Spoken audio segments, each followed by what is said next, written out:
Hey, how you doing, Real Progressives? This is Jackie Luke Mon. And I was trying to set up my little office here so I wouldn't show you all of the mountains of paperwork I have behind me.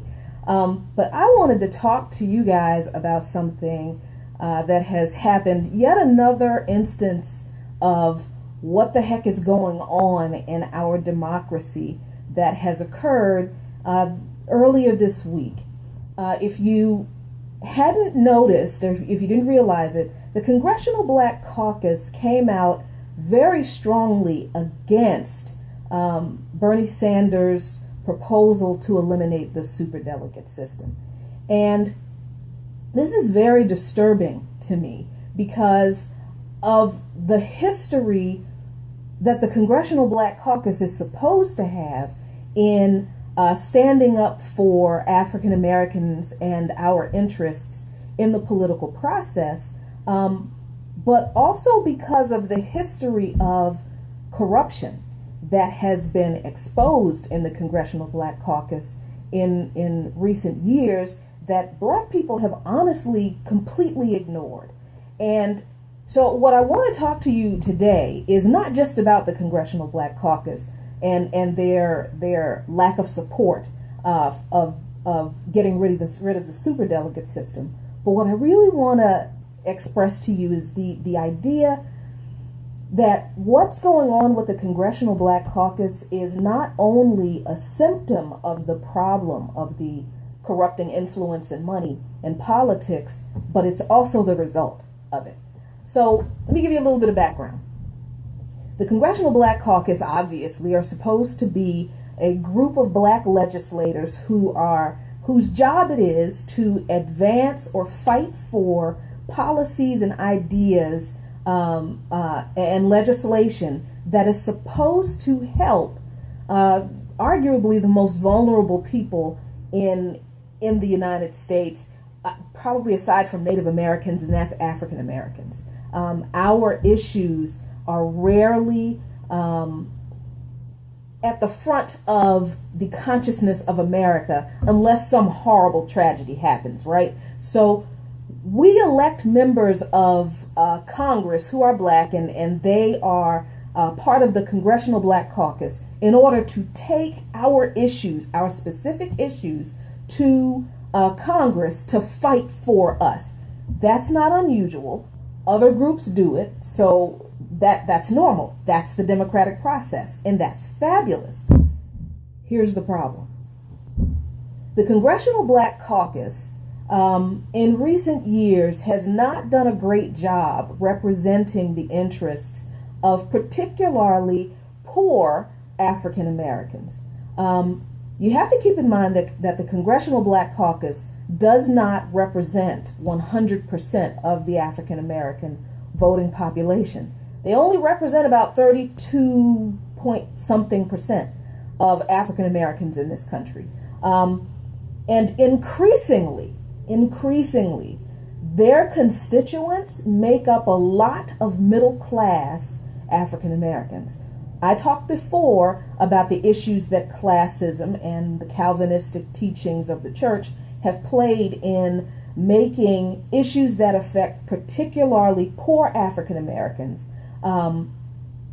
just non-issues for some Black people. And we see some of that with the way the Congressional Black Caucus has operated over the past probably 10, 15 years.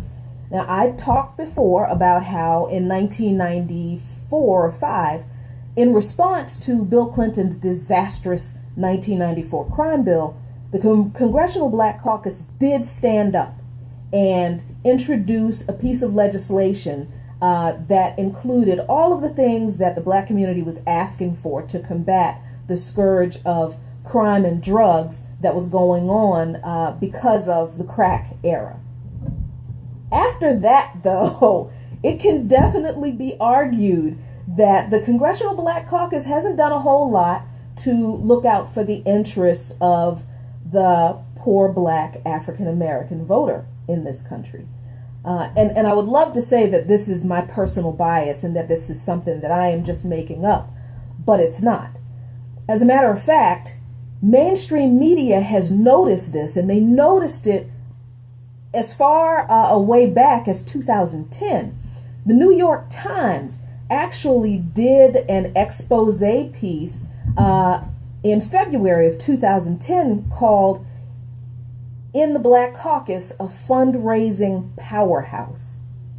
And in that article, the New York Times raised the issues of the Black Caucus having corporate backers like Walmart, AT&T, General Motors, Coca-Cola, and at the time, Altria, which was the nation's largest tobacco company.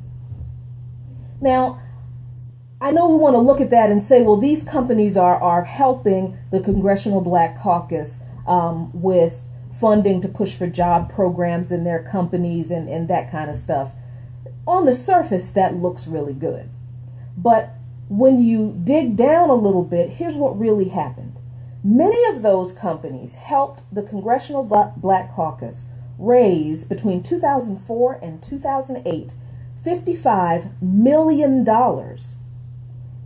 Most of that money didn't go to scholarship funds or internships for students or researching policy or educating the constituents of the Congressional Black Caucus. As a matter of fact, about maybe $1.5 million to $2 million of that money was traced to those kinds of programs. Where'd the rest of that money go? Well, if you are an African American who is in any way well versed in politics, you know that the Congressional Black Caucus Convention is like legendary. They certainly are here in D.C. They're like the height of the political season, one of the events that marks the heights of the political season here in Washington, D.C. I have always wanted to go to a Congressional Black Caucus ball, but the tickets are too doggone expensive for me, so I never go.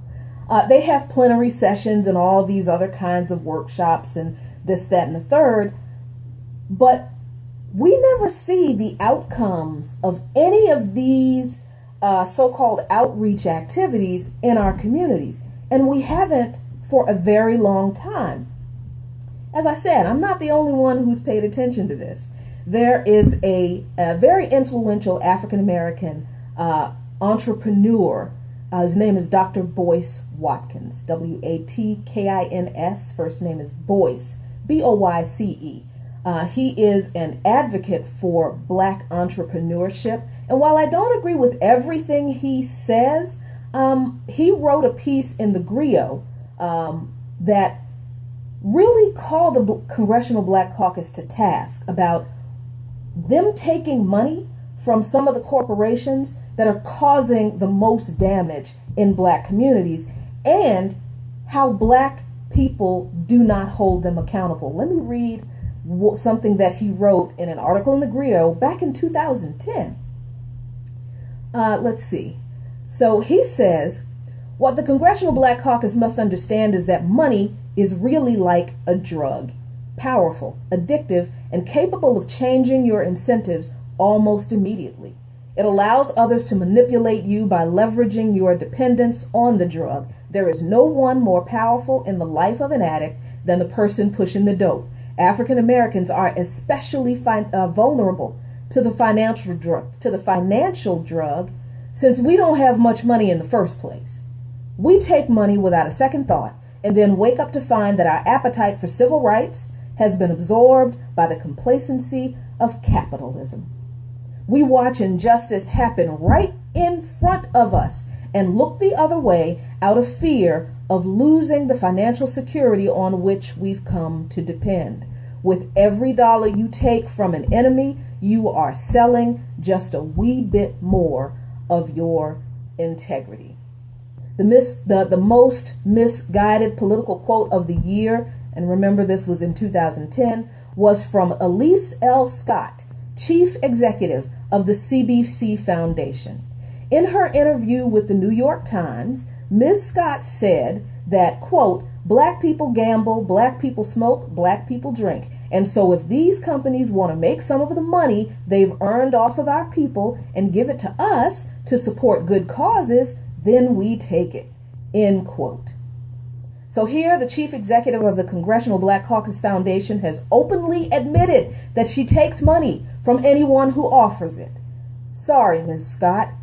As a finance professor, please allow me to explain what happens when money is exchanged in a capitalist society. These companies are not giving you money to give something back. They are giving you money to buy your legislative influence, opening the door for even greater exploitation of the communities you've chosen to protect. If they get the CBC out of the way, they have carte blanche to do whatever they want.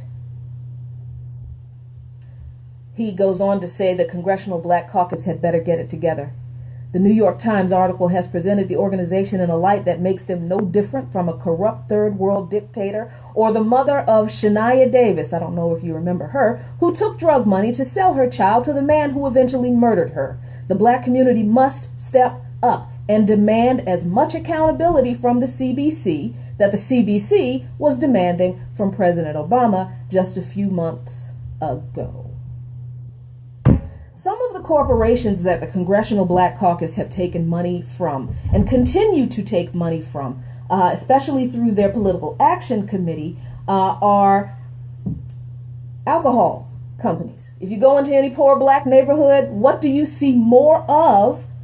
Liquor stores than you see in most suburban neighborhoods in this country, even in rural neighborhoods, and even in affluent urban neighborhoods. Another one of the companies that continues to contribute to the Congressional Black Caucus, especially through their Political Action Committee, is the lobbying arm for the rent-to-own companies. We all know about the very recent controversy between Bernie Sanders wanting to crack down on regulations against the rent-to-own companies because of their ridiculous strong-arm mob-like practices among poor constituents who are mostly African American and Hispanic, and the support of these industries by Debbie Wasserman Schultz and Hillary Clinton.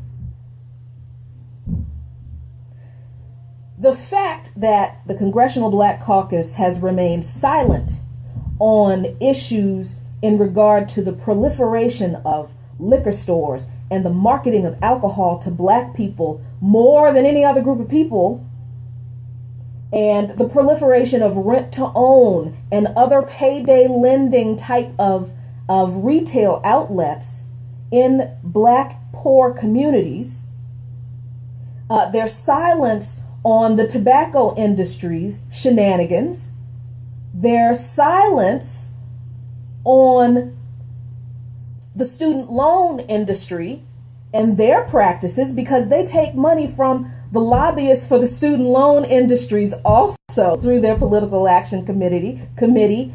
Their silence on these issues that disproportionately affect poor African Americans is deafening, because their silence means that their voice has been bought by the companies they take money from.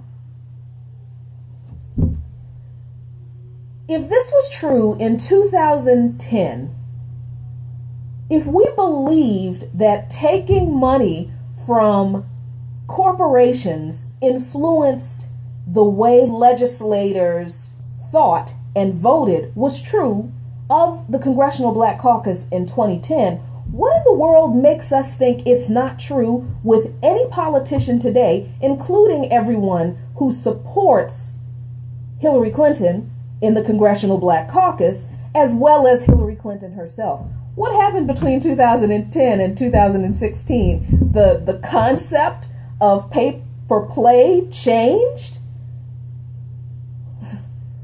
Or is part of the problem that a lot of African Americans, as is true with a lot of Americans in general, we don't pay attention to the things we should be paying attention to that affect us the most, and that is politics.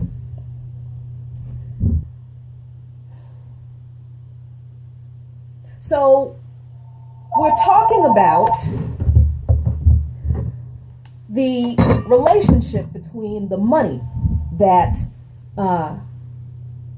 private corporations give the Congressional Black Caucus and how the Congressional Black Caucus responds to issues that affects the people they are supposed to be representing. So let's dial it back to